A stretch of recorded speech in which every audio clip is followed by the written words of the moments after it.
bigger and bigger. I was there when Contact in the Desert started. It was the first year.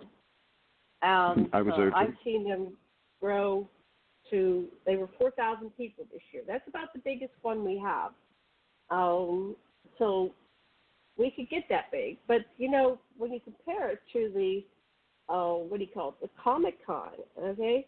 I was there back in the 70s, early 80s, working the Comic-Con. And they had comic books in the original day. The Comic-Con was because you had comic books, and then you would have some of the people that made it into film. So we had the original Superman from the 40s or 50s or something, you know. But now, I was talking to somebody last year at at Contact in the Desert. They said, we're from San Diego. I said, oh, do you go to the Comic-Con? And this couple said, well, you have to go online. They give you a certain period where you can buy tickets. And it's like a lottery. So you go and say, okay, I want to buy 2 tickets. And then you wait. You, like, hit enter, and a circle goes around. You wait. And then finally it comes back and says, either congratulations, you won, you get to buy your tickets at whatever they cost. I don't know what they cost. Or, sorry, you lost. Try again next year. I mean, they're so big. They're turning people away, and they had 350,000 people. And when they started, you know, we had maybe 200 or something in a Hilton hotel back in Pittsburgh and other locations. I went to one in West Virginia, one in Pittsburgh too. Very small. So we can build, but we've got to get ourselves focused into one mind. You know, keep fine-tuning. It's like when you build a group, the group can grow. We have to have the foundation, which can be the 4 of us, and then it grows and evolves, and it's the container for this to happen. So that's my 2 cents. Over to somebody else. That sounds good. I kind of feel the same way, but giving an outlet for people that need something to be a part of. That's just the basic nature of human beings. They want to feel like they belong, and that's why I was looking at a way of bringing in even the Comic-Cons, which is more of the fantasy side, but it's for fun. Now, and even in some of the bigger meetings or organization conferences or whatever you want to call them, I think we should be open to allow people from all different species, if you will, to be able to come and enjoy bonding together. And because let's face it, Earth is going to have to take its place amongst the whole intergalactic federation of sentient beings and planets. So I don't know if that fits in with any of the things TJ had as an idea of what we're going to officially identify ourselves with or not, but that's kind of what we're all getting together for right now, and that is a way to come up with something that works with all the other different organizations and yet accomplishes the goal and objectives that we're trying to do. So does that fit with you there, Janet? Not Janet, TJ? Yeah, the History Channel took over a lot of our information and got it out for UFO history, and we had an interactive map for UFO sightings, okay? And we used the Cold War from 47 to 69, and I was born in 51, and that's when the Lubbock Lights came out, is August 51. So, you know, I'm coming along in human form with what is now being declassified. So I feel like all 4 of us are on a timeline. So I'd like to also include the paranormal in our stories, because all of us can write stories as authors and journalists and historians and researchers, but many people thought when the group called the STARS Academy of Arts and Science with Tom DeLonge came out, that they would get the cream of the crop videos. And Ahmad, if you'd like to talk just a minute about UFO capturing videos and pixels, I would appreciate it, because in our group, we're going to have to do our own debunking of what is entertainment and crossed over into adding UFOs, because now we're getting into not just stories and paranormal clubs, but which I have ACO Club, but I was into ACE Metaphysical Institute. So I run a metaphysical group, and I run a UFO group. There go the Body, Mind, Spirit ACO Association, ACE Metaphysical Institute, ACE. So I've always thought of myself as an organizer, but an author and a consultant and an artist too. But I met J. Allen Hynek. He was an astronomer that classified and was very well known, and he launched investigation into Project Sign. So Project Blue Book came along in '47, and Kenneth Arnold was said to, he was an amateur aviator, like you can, a pilot, in June 24th, 1947. So that's where most of the people's information comes from, starting with Kenneth Arnold being taken seriously June 24th when the name Flying Saucer came out. So, the History Channel is picking up that and running Project Blue Book, which I have not seen yet, believe it or not. So there's many ways. They're much bigger and much more popular. But, we've been doing this for years and years. And Stanton Friedman liked my name, UFO Association, so I'd like to keep that in honor of all those that came along with me. And I was a writer with UFO Digest.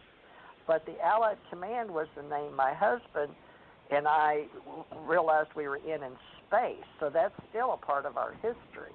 And that's going to be in our books, and we've talked about it for years in my books and in history.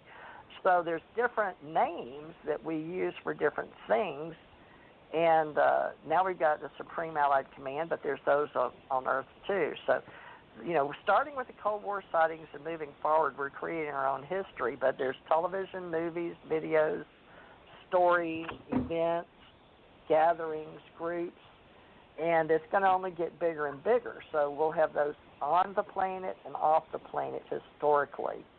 So everybody's going to be archiving out there, not just our group. It's just who wants to get together and form a more formal community to be recognized as a trade association. We recognize this person as a journalist, this person does good research, this person has good archives, because everybody's going to be able to do something, but we can't all do the same job, Ken. So there go, I liked your idea of chain of command. Does that make sense, like you do at NASA or any other group? But getting people to work together, now that's a people person thing. That is the hardest thing to do, is to get people to work together, and that's one of the main things that we're trying to do here, that I see. One of the things you pointed out I wanted to touch on, that was the government letting us continue. We already have, and you've even brought it up, TJ, that we've been monitored, and the governments are allowing us to continue the direction the way we're going, because let's face it, Big Brother really is out there, but we're doing our best, and so long as we still have free access to the radio and communication to people, and so long as I think we're headed in the right direction, that we're going to be allowed to continue. Let's hope that, and in reality, if we get shut down, maybe our friends, ETs, will be able to come in and give us another way to communicate. So, anyway, I was glad to hear that. Hey, Ahmad, do you want to jump in on that one? Ahmad? You got to push the button. There you go. I'm going to put it on mute. I want to address something that TJ mentioned about pixels. I'm a graphic artist. I play in what's called Paint Shop Pro. And now there's plenty of programs out there, and most of them are called Photoshop. But mine's a little different. I can actually create stuff and add it into photographs. And over the years, I've come across quite a few of what can only be called fakes. Now, it's not as many as what you would think there is. But when you carry it into a Photoshop or a paint shop, and you can drop it down to the pixel level, you can see where sometimes these people who think they're smarter than they actually are will use pixel different images and try and blend them together to make them appear as though they're the same image. And when you can get down to that level, you can see the difference. And so what you see on Facebook a lot of times ain't necessarily a real UFO photograph or a UFO video. Now, without a normal person wouldn't know the difference, but a regular, somebody who's been into graphic arts and wants to take the time to go look at it, they can see the difference. So we do have to be careful with what we consider an actual sighting if it hasn't been vetted. That's what Bruce Maccabee done for years. He vetted all these UFO videos, and the ones that he could not say were fakes, more than likely they are real. So we do have to watch that. That was one of the biggest concerns, I think, that NASA, the government, and some of the others were concerned about, because the archive that I kept was right down to the actual photo numbers and identification on each one of them, because I came off the first printings of the negatives that were brought back on each missions. And believe it or not, Photoshop or Paint Shop was actually invented by NASA in order to hide this stuff. That's a fact. Yep. So what you're saying, that's what we're dealing with, is people that think they've got something that's proof, but yet when you get it down to the pixel level and you can take a look and see, you can see where that has been doctored and messed with, and that's you can actually see cut lines and stuff like that, and they think somebody handed them a true video, and it's really not. I mean, to their mind it is, and they believe it's true. So they put it out there, but that's we just have to be careful with it. That's all. Yeah, people jump to the conclusion, and they hear a story, and they don't do what TJ just did while we were talking. I can tell she went and did some quick research and pulled up the right names and the right location, the right time. Unless she has it all right up the front of her memory, but thanks to that auto accident I was in a year and a half ago, my frontal lobe makes it a little difficult sometimes to keep the flow going. But you're doing great, TJ. Appreciate that. So anyway, now any other suggestions along this line where we're headed here on Janet? Well, I wanted to make a comment. I work with my husband, Dr. Sasha Lessin. We've been doing different therapies, different psychotechnologies for the past. I guess we're together going on 24 years. It just blows my mind. It's like, oh my God, that long. And he's been doing this. He's turning 79 on July 9th.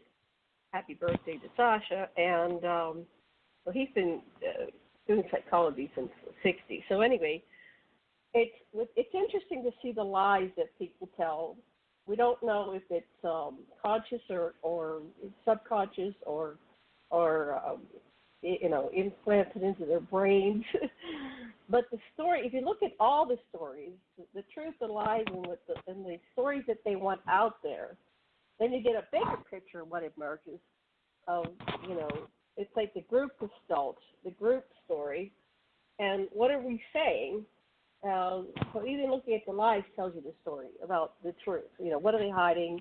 What note they want out there? What are they leaking? So we've got stories within stories, layers within layers, because you're dealing with the subconscious, the superconscious, the conscious mind, the program, the projection, the reflection, the what does it call? Transference. When you react to somebody in some other, they're in the apparent other form. They're not you, right? There's you and not you. What you react to is the transference, and it's actually a part of you that you reject. So I see in the UFO field there's a lot of debate about what's real, what's not real, what's true, what's not true. I look at it all and I go, what is the story, the human story that emerges from all the stories, and what does that tell us about ourselves, and where are we going? And so when you use psychology, you do a group, and you do the group consult, and you're done doing a week-long seminar together, there is a story from everybody who gathered for that meeting that emerges, and then you can look at that. Like, here's our group story. And when you do a conference, there's usually a group story that emerges. And when you have a planet, there's a group story that's emerging. And we get to look at it and define ourselves and ask ourselves, what do we want to be? What what's our legacy? You know, each president that leaves office says, I want my legacy and maintain my legacy.